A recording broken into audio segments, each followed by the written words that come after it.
Hello बच्चों, हम लोग गत वीडियो में त्रिकोणमितीय संबंध के बारे में चर्चा किए थे, जिसमें दो आकृतियों के बारे में हम दिखाए थे।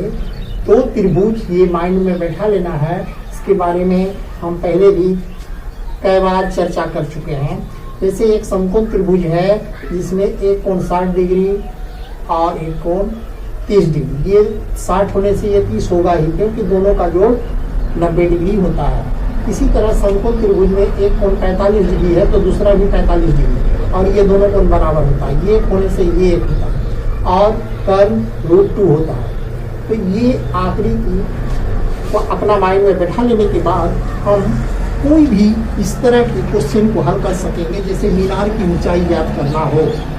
एक मीनार है, इधर सूरज है, सूरज के प्रकाश पड़ता है तो छाया बनता है। ये मीनार का छाया है।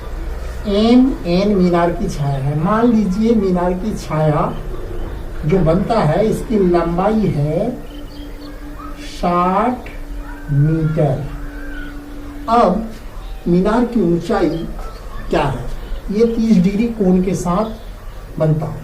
तो ये 30 डिग्री कोण है, तो यहाँ इस आकृति के साथ इसको हम तुलना करेंगे। ये दोनों सेम आकृति है। हाँ, इसमें इधर 60 डिग्री है, इधर 30 डिग्री है। इसमें इधर 60 डिग्री है, इधर 30, यानी इसको हम घुमा सकते हैं। तो कहने का मतलब हम एन 60 मीटर दिया हुआ है, जो कि इस आकृति के साथ समरूपता स्थापित करेंगे। ये समरूप आकृति ही है। BA जो है यहाँ एन के तुल्य है, यानी √3 के बदले में आया है 60 मीटर। तो हम 60 को √3 से भाग दे देंगे। अब जब ये √3 है तो ये जब √3 है तो इधर 1 होगा। मीनार की ऊंचाई 1 मीटर होने पर ये √3 होता है। तो जब 60 मीटर है तब मीनार की ऊंचाई क्या होगा?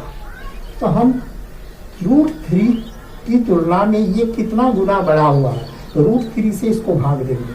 √3 से भाग देने से इसको हम ऐसे लिख सकते हैं, 60 बराबर √3 इंटू √3, 3 होता है, 3 गुना 20। अब इसको हम √3 से भाग दे देंगे तो हम देख रहे हैं कि 20 √3 20 से √3 को गुना करने के बाद ये बना। तो 20 √3 से 1 को भी गुना कर देंगे, तो हम 1 इंटू 20 √3 गुना करेंगे। तो 1 से गुना करने पर वही होगा 20 √3। अतः मीनार की ऊंचाई 20 √3 मीटर ही होगा।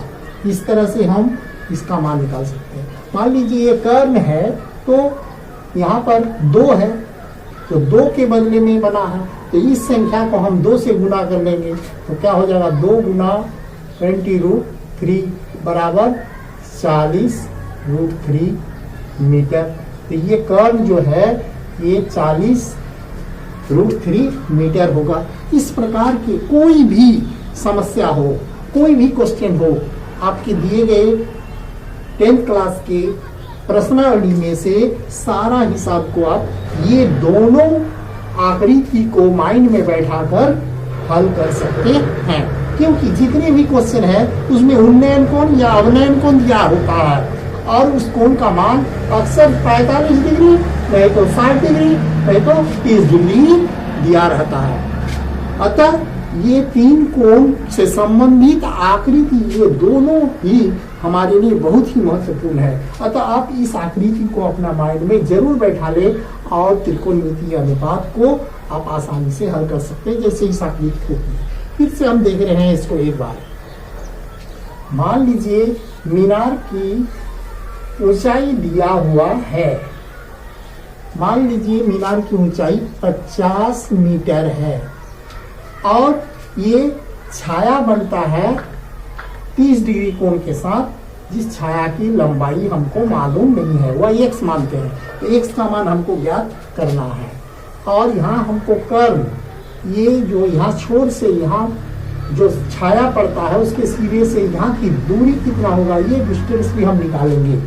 तो चलिए यहाँ हम इस आकृति को ही देखेंगे। 1 के बदले में आया है 50 और यहाँ रूट 3, यहाँ रूट 3 के बदले में ये है और ये होगा 2, तो 1 के बदले 1 बदल के हमारा 50 आया है, तो रूट 3 बदल के क्या आएगा 50 रूट 3 हो जाएगा।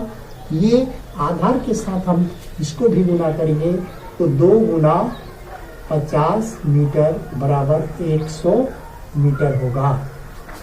यानी स्पष्ट है कि हम जब मीनार की ऊंचाई 50 है, 1 को 50 से गुना किया, 1 गुना 50 तब जाके ये 50 हुआ, 1 के साथ 50 गुना हुआ है तो रूट 3 के साथ भी 50 गुना होगा तो ये मीटर होगा, 2 के साथ भी 50 गुना होगा तो 100 मीटर होगा। इस तरह से हम इस त्रिकोणमितीय अनुपात के आधार पर मीनार की छाया की लंबाई या इस सिरे से छाया के शीर्ष की दूरी यानी कर्ण को ज्ञात कर पाते हैं।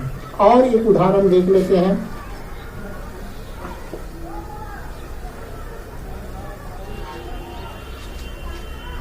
मान लीजिए ये 9 मीटर है,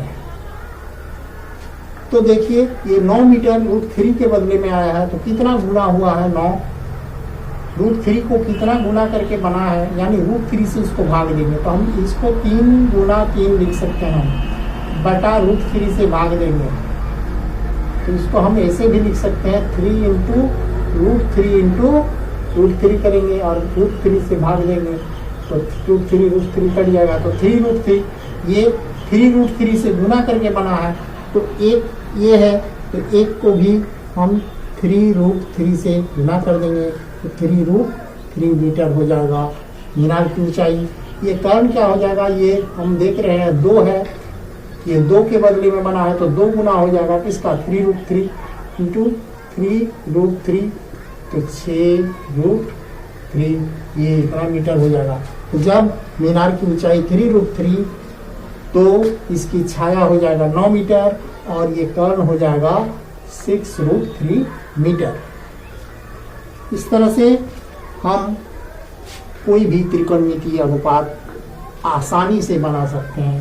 तो प्यारे छात्रों, आप ये दोनों आकृति को माइंड में जरूर बैठा ले और त्रिकोणमिति में 100% अंक लाएंगे, ये हम उम्मीद करते हैं। चैनल को सब्सक्राइब जरूर करें। धन्यवाद।